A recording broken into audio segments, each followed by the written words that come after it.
too much to focus on. That happens often, right? All right, so go ahead, Miss Susan. Thank you so much. Roll with it, Mama. Thank you. Hi, everyone. My name is Susan Velasquez. I'm one of the partners in the Raven's Nest Essentials Collaborative, and today we have all come together to talk about cooking with our essential oils. So this is a little bit different application than we're used to, because usually we're talking about cleaning in our homes, or we're talking about using them for bettering our health for us and for our families. And so today we're going to show you how you can get even more mileage out of your little brown bottles in the kitchen.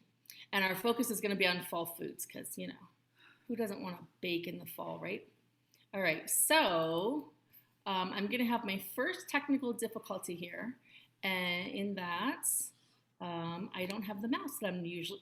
There we go. I did it. I don't know what I did, but I did it. So we're just going to go with it. So first, we'll talk about really quickly just why cook with your essential oils. Like, why would you even want to do that, right? Well, the first reason is they're powerful, right? So they are 50 to 70% stronger than their herbal form. So if you have a drop of oregano oil, that's going to be the equivalent of quite a bit of dried or even more fresh oregano, right? So you can get away with, I've made an entire pot of soup and put like 1 drop of oregano, and it tastes amazing. So you get a lot of mileage out of them for that, right? They're powerful. Also, they're really convenient. They have a much longer shelf life than either dried or, of course, fresh herbs. So especially if you're using them in your home for all the other things that we talked about, then you've got them already. So why not cook with them, right? Because they're there and they're very easy. And I don't know about you, but I don't always have coriander in my kitchen, but I've always got my bottle of coriander essential oil, and so it's really convenient, a really convenient substitution and easy to make. The other is our quality. So one important note about cooking with your essential oils is you want to use an oil that is intended for internal use. So today we're talking about all recipes that were mostly come from doTERRA. So they were intended to be used with doTERRA essential oils. We have a couple of outliers in the mix to keep things interesting, but most of them you could actually look up on the doTERRA blog and you'd find the recipe there somewhere. So what that means is that you're not going to go to Walgreens or Walmart or even the natural food store and pick up a bottle of essential oil and put that in your food. You want to know that it's okay for internal use. So the way that you do that, if you haven't been here before, here's my bottle of oregano that I'm going to be using in some soup today, is you look at the bottom. And I have contacts in, so I can't tell if that's right side up or upside down. But you see that number there on the bottom? That's how we know that our oils are pure. They've been tested. We know that what's in the bottle is 100% oregano and nothing else, not adulterated and not contaminated. And when I look at this label here, that supplemental facts label, that's what tells me that it's okay for internal use. That's the key. So if it doesn't have a supplemental facts label, then you don't want to be ingesting it. Okay, and then finally, all the health benefits of cooking with our essential oils. Now, if you are trying to elicit a response in the body, you have cold symptoms and you want to get rid of that cold, you're going to want to be diffusing, you're going to want to put it on your skin, and you're going to want to probably put them in a capsule and take them internally. You can put them in your soup, and that's just going to be an added bonus. But putting them in your soup alone, if you've got 1 drop of oregano in there, as powerful as it is, we probably want to get more in and on your body if you're actively trying to treat something. However, when we're putting them in our food, we're only adding good stuff. It's all 100% natural, no artificial colors, ingredients, anything. It's all just good plant parts. So we can feel really good about using them in that way. All right, so without further ado, so what we're going to do is we're going to go through different parts of a meal. I'm going to show you a couple of recipes. I didn't include all the instructions on the slides. It's only ingredients. Feel free to screenshot if you want to. But when we're done here, we're going to post a PDF that's easy to print of all of the recipes with the full instructions. And that way I figured that would be the easiest way for everybody to get everything when we're done. And you'll be able to keep them or keep them on your computer or print them, whatever works for you. All right, so now I have to figure out how to make this slide go to the next one. Let's see. Yay! All right, so we're gonna start, you know, it always puzzled me why some cookbooks start with dessert. We're gonna put some dessert at the end, but we're gonna start with, I think of this as a treat for the chef, right? I have a couple treats here that I'm working on while I'm cooking. So I'm gonna let Trixie tell you about her cheerful chocolate clementines. So there's the recipe for you. That's what we're gonna be using. And then I'm gonna take the screen down and let her show us what she's got going on. At least, I hope I am. Let's see. Hi, everybody. There we go. Did it stop? There it is. Is that your tech guy? I'm trying to get him here. Did it stop sharing? Because I can't see. What happened? I see you. Yeah, Okay, you're good to go. Go ahead, Trixie. Go ahead. Awesome. Okay. Hi, everyone. Trixie here. So I got this fantastic magazine for free in the mail the other day from doTERRA. It's my second one, and I love everything about this magazine. Every page is filled with something that encompasses the lifestyle that we all live. And it's beautiful. The art is beautiful. It's on recycled paper. I mean, everything about it's beautiful. But there was a recipe in there that caught my eye right away before we even knew we were doing this class. And that's the cheerful clementines. Cheerful chocolate clementines. So it was really easy to make, and I want to share it with y'all because they're super tasty. But what I also think is if you have littles, this would be a really fun thing to do as a little project with your littles, because I mean, they're clementines and the tempered chocolate is not too hot if you got it on your skin. So it would be okay. And that you could even, I guess, if you want to go there, decorate them, and then they're pretty tasty. So super simple. I'm a Ghirardelli girl, not gonna lie, but I had the Hershey's on hand. So use what you have. Dark chocolate, 1 cup in a double boiler, and get the water underneath boiling well enough that as you're stirring it, you can temper a nice soft chocolate. You want to keep it moving. I use a chopstick so that the chocolate doesn't get caught all up on the spoon and layer and layer and layer. A chopstick is one of the easiest things to use. Add then 2 drops of wild orange essential oil. Whisk that in really well. And then we're gonna go for hot daddy, 1 drop of cinnamon. To be perfectly honest, next time I do this, I'm gonna put 2 drops of cinnamon because I want more punch. But while that's melting, you take this little clementine here. I always zest them because I like to use a zest in the future. So I scored all up and then peeled them while I was whisking the chocolate. And then you dip these little babies in the chocolate and let them set. It did call for a sprinkle of pink Himalayan salt. So I did that as well. John's already had one and said, wow, he'd never had anything like that. When you break through the shell of the chocolate, and the chocolate is so, so good with that flavor in there. I can't even tell you, the orange chocolate. And like I said, I'll go for a little more cinnamon, or I might mix it up. I don't know, but I'm going to do more of this with a variety of fruits because it was fun. I mean, I'm down with fondue or fondant, but I highly recommend the cheerful chocolate clementines to y'all. I'm going to eat one for you now. And last note, it's easier to do them doubled up than it is to do the little tiny single ones. So save yourself some time on that.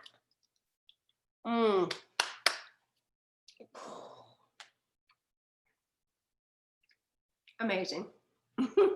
This is where we wish we were all together in one place, right? Can't even tell you how good those are, you guys. Thank you, Trixie. Absolutely. They look amazing. I can't wait to try those. All right, so we're gonna go through, like I said, the parts of the meal. So let me go back to my slides. I apologize. I'm not usually on the computer in the kitchen, so I don't know what the heck I'm doing here. All right. Your kitchen brain and your computer brain don't usually hang out in yeah, circles. Yeah, so that's okay. I'm gonna go ahead and have I'll have Gerard come help me figure this out. But we are next gonna go into beverages. So we'll have Miss Diana go first. She's gonna show us some hot apple cider, and then Carrie, you can go next with the sangria. Will be awesome. Thanks. I'm ready. So the apple cider is just very simply apple cider. And I put it in a crock pot along with some allspice, the whole spice. So they look like a little ball, which I had to learn about because I didn't know that allspice wasn't mixed up spices. It was like, what's allspice? I thought it was a mixed up, like a bunch of spices mixed together. No, it's its own little spice. New to me. That's okay. And then some cloves, some whole cloves are also in there. So the apple cider, some whole cloves, and then our what is it? Our hot daddy, the cinnamon bark. Right, Trixie? It's big hot daddy. And a little bit of clove is in there as well. But what really makes it super, super yummy is you chop up an orange, an apple, and a lemon, and you cook it in there as well. So then when you serve it, you know, you could put a little bit of that in there. And it just didn't take very long at all. Just warmed it up. You could warm it up in a pan too, but I just did a crock pot because I was making soup at the same time. So I didn't want to use the stove and be like running around feeling stressed. So this is really good. Imagine if you put a wee dram of whiskey in here, how yummy that would be. Just a suggestion, just a serving suggestion for you, but I'm definitely going to try that. So very, very good for your immunity and soothing. I would love it. Even with whiskey in it. That's amazing. I have to try that. Cheers to you. I do have a little bit of alcohol over here at Casa Barrera. We are doing a Sangria Punch. And this is one of those things that to me just feels just like fall, right? It's just such a great drink. So all I did was this. I chopped up 3 to 4 apples, just depends on what size container. Now, the recipe that you're going to get calls for a 2-gallon container. I usually use like a Sun Tea container, but I didn't have one of those. So I've got my big little dealy bob here. This has to be at least a gallon. This thing is huge. So what I did was I chopped up about 3 of these red delicious apples, 3 clementines, and then I was able to go ahead and add a little bit of some frozen fruit. I just had a bag of mixed fruit that had like pineapples and strawberries in it, but I only put a few in there. And then here's the tip. This is when you add the oil. Okay, so you're going to do 4 drops of On Guard, 2 drops of cinnamon bark or cassia, whichever one you prefer, and then however much wild orange you like. I like a lot, so I did it like 4 or 5, but you put that on the fruit, and the fruit kind of absorbs it and serves as a diffuser throughout the liquid as opposed to just sitting on the top, the way it will if you kind of just pour it in at the last minute. So then I took some frozen orange juice concentrate, which I know I haven't bought one of those in probably, I don't know how many years. Did I lose you guys? Okay, good. But it seemed like the best way to go considering the amount of space I have in my house right now. And I wanted this to be really cold. And I only took about a quarter of that. When you look at the recipe, it's going to call for 2 cups, but I took like a little quarter of that frozen tube or whatever thingy and added it into here. Poured some wine. Here's a tip. Get cheap wine because you don't need this to be. I am literally using a box. I know, a box of Malbec. It's actually quite tasty and it works perfect for this type of recipe because you don't want to use a nice wine that you're going to add orange juice and stuff to. But this is a really good wine on its own without being expensive. So, okay. So then all I did, put it all inside your container. You want something that's going to seal nicely. And then you just shake it up really well. You want to do this about half an hour to an hour before you're going to drink it. And I'm going to tell you, this is delicious. If you pour it, Olive agrees. It's delicious. If you pour it over ice or add a little bit of sparkling water to it, you know what it reminds me of? You know, have you had the apple slices soaked in the On Guard? It's like if you turn that into a drink, but add wine. It is so refreshing and so good. Plus, you're not heating it up. You're not changing anything about the chemical constituents of the oils here. So you're definitely getting your little on guard boost. And at this time of year, cold and flu season, definitely a good thing to have. So that's it. That's all there is to doing this. Now I just have to figure out how to fit this in my refrigerator. We might have to just drink it all tonight. I don't know. We'll see. I was gonna say, what a problem to have, right? You might just have to drink your sangria. I know it's terrible, but that's okay. It is so good, you guys. You have to try it. And it's so easy. It took me not even 5 minutes. Awesome. Thank you. Thank you for sharing that with us. All right, let's see. I'm going to see if I can show you those recipes. Let's see if I can make this work. There we go. Okay, so it's not the pretty way, but it's the way I can get out of it easily. So there is the hot apple cider. And again, I'm going to give you all of these that you can print easily afterwards when we're done. So this recipe highlights cinnamon bark and clove, which you're going to see a lot of because, you know, it's fall. So that's kind of the flavor of fall, right? Cinnamon and clove. All right, and there's the recipe for the harvest sangria. Lots of yummy fruit, and again, cinnamon bark, and the on guard, which is such a yummy flavor. And you know, again, kind of packs that sort of cinnamon clove flavor to it. I don't remember what party it was that you made that for, Carrie, but I remember it was so yummy. I really enjoyed it. All right, so I'm going to show you really quickly. We'll kind of move through the starters next. I have a hummus recipe here for you, but I'm going to actually show you the quick and dirty way to do this if you don't have time to load those beans into a food processor and mix it up from scratch. This is delicious if you have the time to make your garbanzo beans from scratch because you get it kind of warm and it's just so yummy. Or you can use the canned, it comes out great. And I think tastes so much better than a prepackaged hummus, but that's what we're gonna do tonight. So before I go back to take down the slides, I just wanna show you our next starter, which will be a cinnamon spice salad dressing that Carrie's gonna share with us. And this is a delicious salad, both the salad and the dressing, and together they're so yummy. I didn't make this one for class today, but I think I'm going to make it for dinner tonight because it's just so good. All right, so let me stop sharing and I'm going to show you what I got here. So today I picked up a Whole Foods hummus. So that's what I got going on. It's just a little container. So, you know, if you are in a rush and you need to be able to do this quickly, or you need it, you know, you're on the road or, you know, whatever, and you need to bring something to a dinner party, whatever. This is a really easy way to do this. So you just need a bag of chips, pita chips, whatever you like with your hummus, or a vegetable tray. And we're going to do lemon and rosemary. But another favorite for me is to put orange in your hummus. It's so good. All right, so this is going to be as simple as, here's my hummus. I'm going to take my lemon. I'm going to put in 2 drops of lemon. And I'm going to put in a drop of rosemary. And, you know, you try for 1, sometimes you get 2, a bonus drop. It's going to be okay. So you literally just mix that up. And you can top it with a really nice olive oil if you want to. I like to do that with hummus or some toasted, you know, pine nuts or whatever you like. And there, done. And you have a really nice, fast appetizer.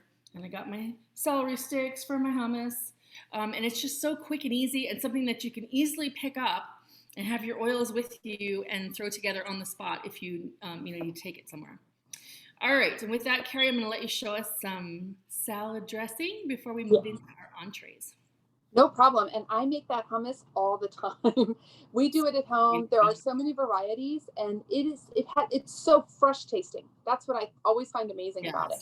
So I'm going to make the apple. It's like an apple cider salad dressing. Okay. It is so delicious. So what it is you're going to take a 1/4 cup of olive oil. I've got my little container here. What I like to is this is like enough for like a nice big family size salad.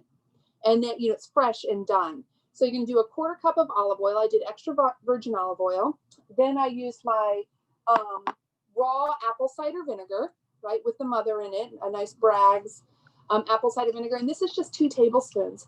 But gosh, it gives it that crispness, right? That really good, fresh, crisp flavor. And then you're going to use a splash of nutmeg.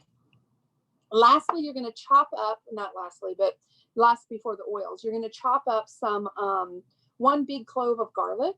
I always do a really big clove because we're big garlic fans around here, and have that sit in here and kind of marinate a little bit. Add a little bit of salt and pepper. And then before you toss your salad, you are going to want to use a few drops of your, I haven't put my oils in yet, I was saving this for you guys, of your cinnamon bark. So that hot daddy, or what did she call it? I'm going to do 3. Okay, 4 fell in because, you know, that's the rule of doTERRA essential oils. You measure 3 and 4 go in, right? And then I'm going to do 2 drops of clove. So for this salad dressing, the clove is still over to come out. What I'm going to put this over is a spinach salad with gorgonzola and apples and walnuts. So it's going to have that, just that fall flavor. I would put some more like chopped squash and things of that nature in there, but my kids don't like those. So, you know, have a nice jar or container like this, shake it up really well. What I like about this too is whatever I don't use, I can pop in the fridge and that's not a problem, but it is so good, especially when you have it with, like, I love it with the spinach, like a bite with a little bit of the apple and the spinach and this dressing on it. Oh, so good. It smells incredible. And here's the thing that I find really surprising. My kids really like it. And, you know, they're kind of like, you know, they're kids. Smell, isn't it yummy? That's it. It's beautiful. It's so good, you guys. I want to so badly. I can't even tell you. It's like heavenly. It's, you know, the combination of the oils and that little tiny tart punch of the apple cider vinegar is just, yeah, we need smell-a-zoom. I agree. I know, right? For sure. Back to you, Miss Susan. Awesome. Thank you. All right. So let's see what we have next. We have done, I'm going to switch back to slides real quick. There we go.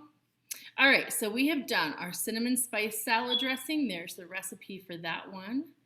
And next, Diana, let's do the butternut squash soup. That's so yummy. And then from there, I'm going to show you my Italian chicken soup in progress as we speak. All right, we'll stop that. There you go. Okay, so let me just tell you that I love easy, right? So I got, for this soup, I just went to Trader Joe's and got the packet of butternut squash that was pre-chopped. I got the mirepoix, so that's going to be the celery, carrots, and onion. And I just chucked them in a pan with some olive oil, and I just heated them up. And then I made this one vegetarian, so it's vegan friendly because I have a non-dairy person in my house, and I have wonderful, wonderful friends who just don't want to have that meat sauce. So I just was thinking of you guys. And so I went ahead and did vegetable broth, and I cooked it till it was tender. So I browned the mirepoix and got that all kind of cooked down a little bit so that it was nice and soft and releasing of its flavors. And then I just threw in the butternut squash and the vegetable broth and just boiled that till the squash was tender. Then I added my I added my oil, but I also added this at the same time. So this is coconut milk. It's called coconut milk from Thai Kitchen, but this has the consistency of a coconut cream because it calls for a heavy cream in the soup. So I just went ahead and did this instead because that's what we normally do in our house because we try to make most of our dishes without dairy and gluten, and so everybody can eat them. So I just chucked that in there, and then I put in my delicious cardamom. Can you see the cardamom? Yeah, cardamom. And the hot daddy, the cinnamon bark. So we're just never going to stop saying that now. And I went ahead and just kind of gave it just like a spoon mixture, and just tasted it and added salt and pepper just to make sure that it was, like savory enough.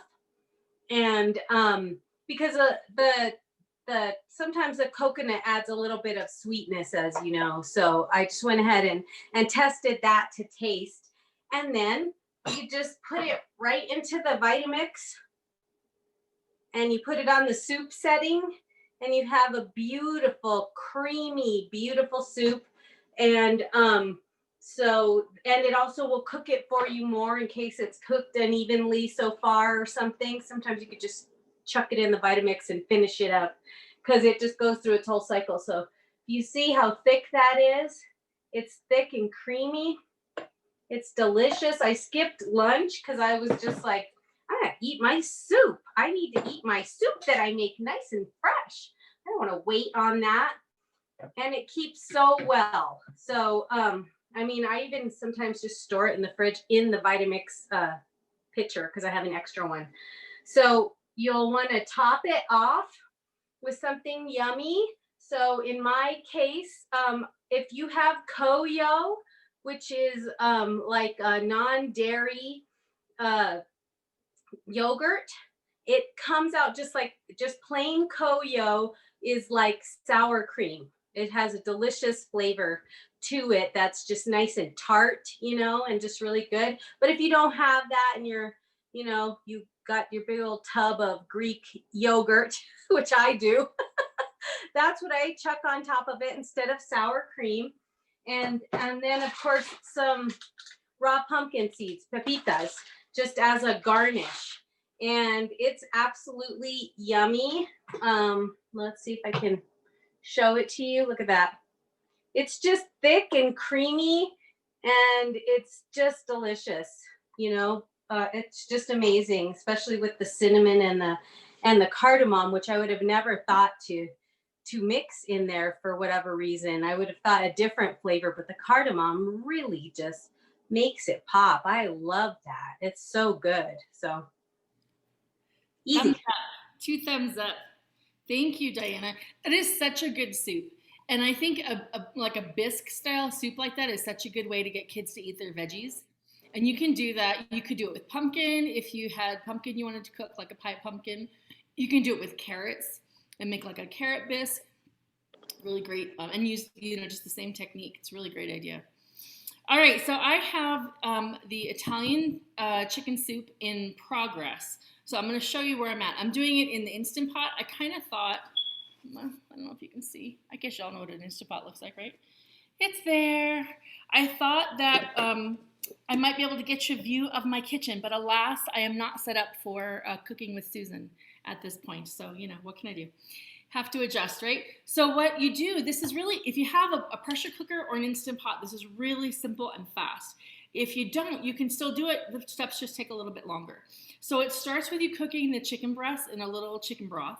So I've already done that. And in the pressure cooker or with the Instant Pot on that setting, the chicken comes out so nice and tender. So I've already, you don't even really dice it. You just kind of cut it up and it comes out. I'm throwing chicken all over my kitchen. Kind of like shredded almost. It's really nice. So it's all tender and cooked already. So what I have here is where I'm at right now. I'm about halfway done. So it is chicken breast and celery. I'll probably throw an onion in there before we're done. It doesn't call for an onion, but who makes soup without onion, right? You just gotta have an onion in there. And it calls for some diced tomatoes. So I went the easy route on those. I had canned, that's what I used. But if you've got some tomatoes that kind of need to get used up, a soup is a great way to use them. Celery, I think I said, and it's just in a chicken broth base. But what's really yummy is you're gonna put a ton of dried oregano in there. It's a lot, and you're gonna think that has to be a typo. It's not a typo. You can use less, and I would recommend starting with less, and then, you can always work up. You can't take it out, but you can always put in more, right? So it's like 3 tablespoons, 2 or 3 tablespoons, I don't have the recipe right in front of me, of dried oregano, and then you're gonna add a drop or 2 of the oregano oil. It sounds crazy, but it's delicious. It's so good. It gives the soup such a good flavor when you let it all kind of simmer together a little bit. Normally, if I'm putting oil into something that gets heated up, I do it as close to the end as possible, kind of like you would with fresh herbs, so that you get that flavor boost and you're not cooking part of it off. But you can always put it in as you're cooking, taste it, and then add right before if you need to as well. Will work out just fine. So this is eventually going to get some pasta in it. It calls for a ditalani pasta, which is really hard to find out here in the Southwest. So I think the only brand you can usually find is the Ronzoni, but I got this at Whole Foods, which is orzo, and that's a good stand-in. It doesn't have the little tubular shape of the ditalani, but the orzo stands in well because it's small. You really just basically want a small pasta. And then it gets finished with a little bit of cream. We are not averse to a little dairy in this house. We're very fortunate that we are not food sensitive. So it gets finished with some cream. So the result is going to be a creamy, almost like a chicken bisque base with the shredded chicken and all the vegetables and just this yummy oregano. So it's a really, even though it's a chicken soup, it's very hearty. And I have a house full of boys, and they like to eat. So nice, it's not a heavy soup, but it's substantial. It feels like a meal.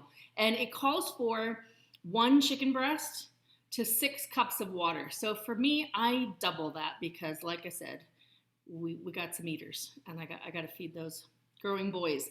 But that's essentially our essential oil chicken soup, and it's really, really yummy. And like I said, simple to make. I can easily, with the Instant Pot, have it done, even with all the cutting, chopping, dicing, cooking time, in about an hour or so. All right, so next, let's see what we got next. We're gonna go back to the slides. Alrighty, so we did this one. That is the soup that we just looked at. And so next we're gonna move into dessert, which is my favorite course, literally. So Miss Romelia is gonna share with us a fresh apple spice cake. And then I'm gonna give you my favorite pumpkin cookie recipe. And of course, we started with a little dessert too, right? With our chocolate-covered clementines. So you could save those for the end if you can manage not to eat them all through dinner. So let's stop screen sharing, and Romelia, you're up. All right, I was waiting for them to remove the rabid dog from in here. So this is one of our favorite recipes. I have been making this since I came across this book. It's taken a beating over the years. When I first became vegetarian, this was like my 2nd or 3rd cookbook that I picked up. And it's called the Essential Vegetarian Cookbook. So what I've done over the years is, in the past 3 years that we've discovered doTERRA, is I take our favorite recipes and I try to find a way to substitute the oils in there for the flavors. So this particular one calls for ginger, cinnamon, and clove. This is really an easy cake that comes together. And when I say cake, it's more of a coffee cake, not so much as a dessert cake, although we do have it for dessert often because it's just so easy to make. And it's just recently that Sarah has started making this recipe for us. So I'm so happy that she's doing it because it frees up my time and I still get cake with coffee in the morning. I love that. The key for this one is when you start putting it together, it's really just the flour and the baking soda that come together first. And then everything else is mixed separately as your wet ingredients. And then you fold it in together. The buttermilk makes this incredibly thick. And you're gonna think that once you're folding in the apples, that I have to add something else. There's just no way that this is gonna come together. But don't do that because it keeps your cake really, really moist in the center. So it's once you add the apples, and I just grab whatever apples we have here. I think these we picked up on Sunday at the farmer's market, and I want to say they're galas. This tastes really good with Granny Smith because of their little tartness in there, and it's just a really nice combination with the spices. But I think the ones that we used today were gala, and it was just 2. The recipe calls for 1.5 cups of chopped apples. I just do 2. It's just a nice round number. It makes it easy, keeps it simple. So it bakes for 35 minutes. The recipe calls for an 8-inch round cake pan. I have no idea where our 8 inches disappeared to. So this isn't a 9-inch and it's just as good. So another thing that the recipe calls for is maple syrup. I'm sorry, maple sugar. And it has an additional recipe on putting that together so that you can get that. It's just really fragrant, right? Maple sugar is really fragrant. But you can just use brown sugar if that's what you have. I've never done a vegan of this one. This one has an egg white and buttermilk. I've never done vegan. I don't know. I'm not a vegan cake eater, but this is pretty darn delicious. So I'm just going to show you because I plated it into our cake dish here. And you'll see that it's really light golden and it has a really nice crisp top. I don't have a knife close by, but I just want to show you guys how it's so super moist and it's so yummy. This stores really well. I remember when Megan was at in the dorms, I could make this and freeze it. Oh, I will. I totally am going to shove this in my mouth. And it froze really well. I've shipped this to a couple of family members that had asked for it, and it shipped really well too once you freeze it. And even thawing it out, it didn't change the texture. It didn't change the flavor. You could totally add more than a drop of those oils. I've used cassia before, and I've added like double the amount. The rule is usually about a teaspoon of powdered spice is the equivalent of 1 drop. I guess it really depends on the spice though, because oregano, I definitely wouldn't use a whole drop of oregano in anything. I would toothpick that puppy out because it's just so, it's very, very strong. But anyway, we love this cake. We make it often. Oh, the most important part, my mom-in-law's apple butter. And it's just delicious. So this doesn't call for a whole lot of sugar in it. The sweetness comes from the apple butter. And it just, you guys, I'm gonna have to share the apple butter harvest this year. Because well shoot, how are we gonna get that? It's coming. It's coming. And she looks just, oh my gosh, this is so good. Already, she's like, I'm just gonna eat it now. Dude, that cake sounds so it's just so the spices, the oils give it a whole different depth of flavor.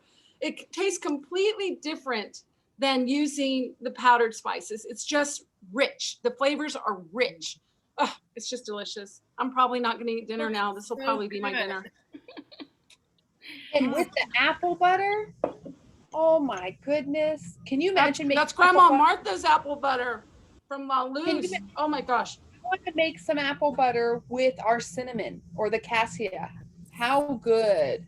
Oh, I made the pumpkin butter. There was a recipe that I came across from doTERRA on their blog, and it was pumpkin butter. And you make it in the slow cooker. Holy cow, that stuff tastes so good. It's delicious. Anyway, there you have it, guys. Awesome. I'm like in heaven. Yummy. I was like dying typing up all these recipes because I just wanted to eat. All right, so I'm going to show you, this is a recipe that's been around for a while. It's a recipe from the doTERRA website that was contributed by a lovely doTERRA wellness advocate, I believe. And it's for pumpkin cookies. So here's my history with pumpkin cookies. Cookies are like my thing. I love cookies. They're my favorite dessert. You can show me a 10-layer something or other. No, give me the cookies. I really love cookies.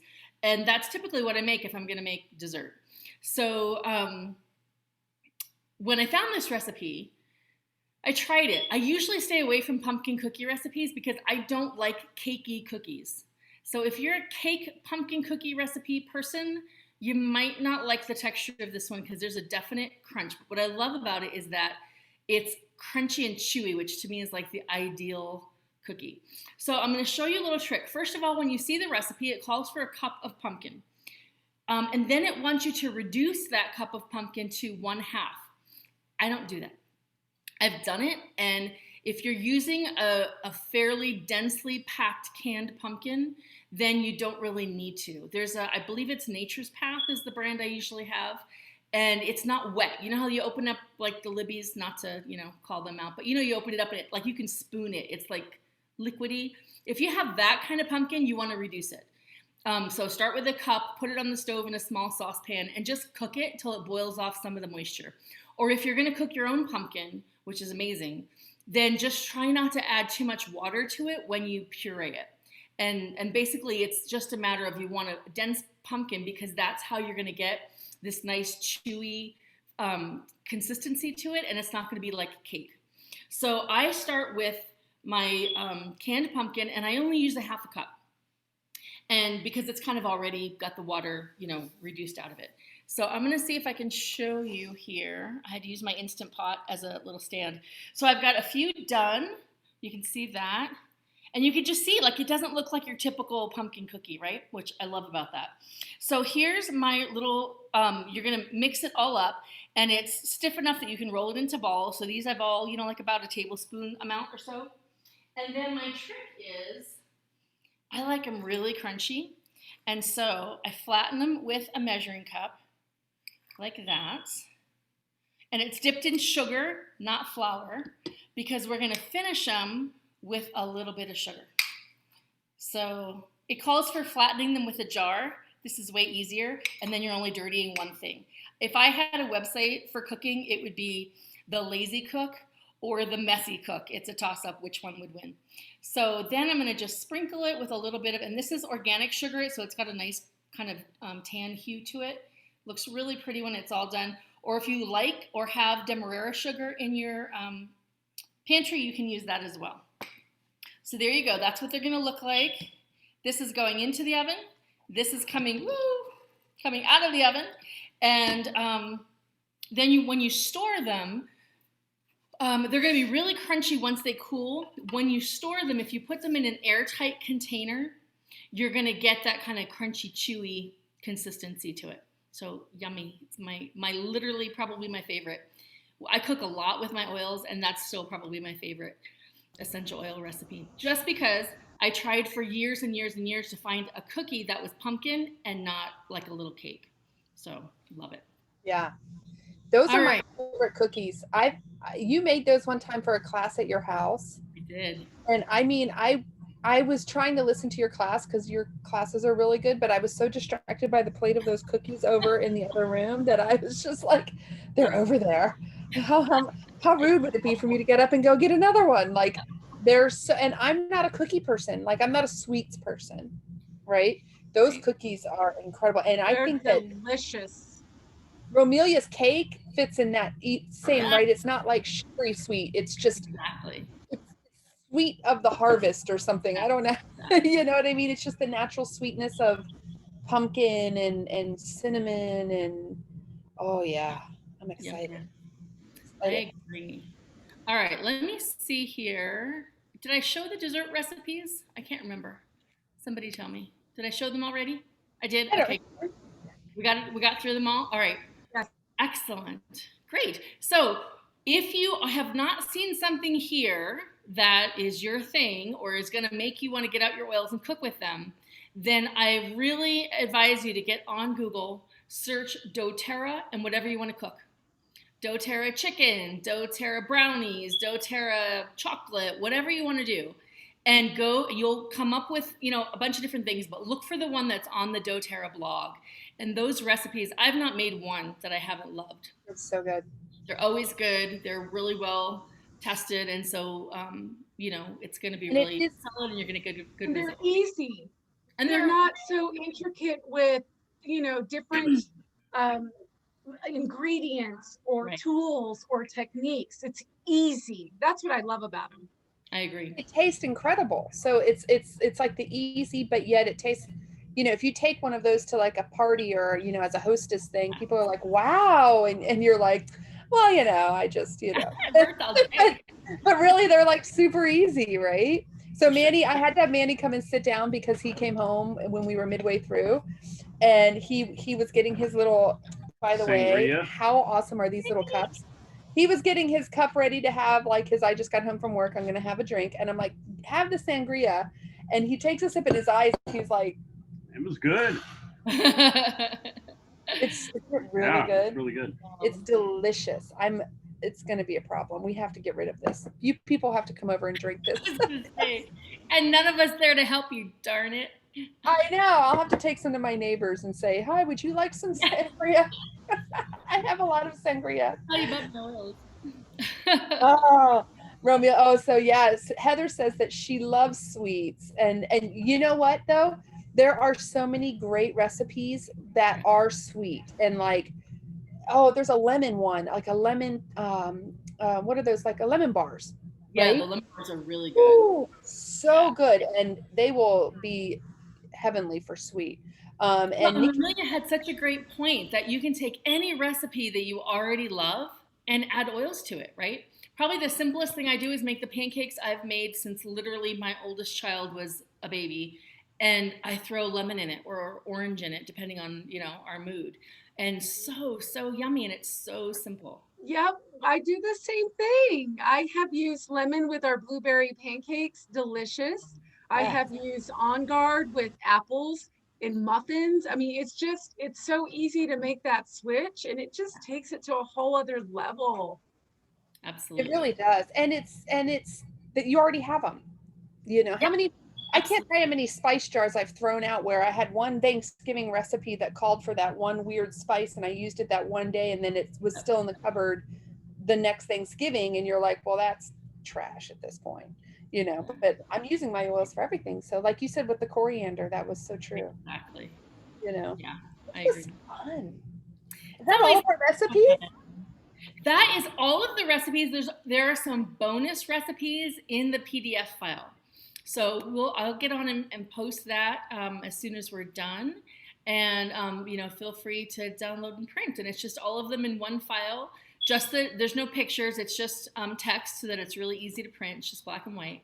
And you'll have all of the recipes we talked about today, plus a couple of extras. And like I said, loads more out there if you want to explore a little bit. And also, before I forget, if you go to the ebooks section of the website, doTERRA has given us an entire ebook, and those ebooks are big. They're not like 5 or 6 pages. They're huge. Right. And it's got all the ins and outs of cooking with essential oils. So it's an ebook that is just on cooking with your oils. It has recipes in it. It has tips for making that substitution. So like how much dried, equals how much oil, and that kind of thing. And lots of good information on how to use them for cooking. That's a great tip. Heather's saying that the peppermint brown, that's a really good tip. I did not mean to blaze over that, because that ebook is amazing, and I've looked at it. All of them are. Like you go, oh my gosh, there's a wealth of information here that just sits there, and we forget about it, honestly, and it's so good. Also, use your magazine, guys. Use your magazine, because like Trixie pointed out, I never get rid of one of those puppies. In fact, what I love is that you can, there is like a, I don't know what it's in. I feel like an idiot right now because I'm not giving the information, but I'll post it. But you can find some of the old editions online, and you can actually, they're kind of searchable. You know what I mean? They're relatively searchable for content, for recipes and stuff. So it's really, they are amazing resources. But Heather is saying in the chat that the peppermint brownies from Christmas last year were amazing. And yes, they are. And yes, we definitely will be doing a Christmas or a holiday baking like this, right? We may have to have just a whole cookie class. Oh my gosh. Okay. It's happening. There you go. Miss Susan said really excited about Christmas cookies. I love it. No, you're good. My kids are like, is this camera on? We're in a very small space, so we're a little camera paranoid right now. This was amazing, Susan. Thank you for coordinating all of us. That was not an easy coordination, and we got it done in under an hour. Exactly. I am so impressed with the back and forth of the slides and the people. I mean, high five all the way. That was incredible. Thank you for helping. I appreciate it. Yes. So next up,